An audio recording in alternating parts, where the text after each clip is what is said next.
احنا دلوقتي عملنا قفلة على السيرمو ديسك، وده الامبير اللي مسحوب معانا.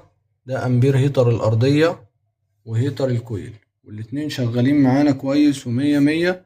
بس هيتر الارضية فيه انهيار في العزل بتاعه منهار زي ما انتوا شايفين كده، وده محتاج يتغير.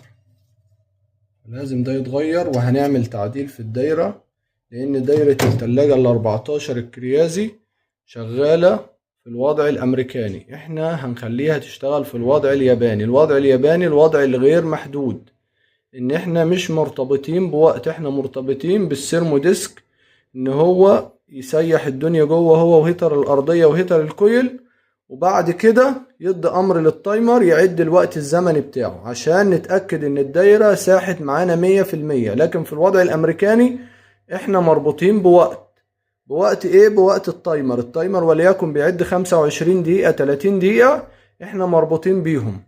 سيح ما سيحش، هو كده كده هيخلص ال 25 دقيقة او 30 دقيقة ويبدأ يخش تبريد. فده وضع امريكاني مش حلو، وهو الوضع الياباني اللي احسن، لان انت بتتأكد ان الدايرة معاك ساحت 100%. فياريت وانت بتتابعني تخش تقول اللهم صل على سيدنا محمد وآله عدد كمال الله وكما يليق بكماله. اللهم صل على سيدنا محمد صلاة ترضيك وترضيه وترضى بها عنا.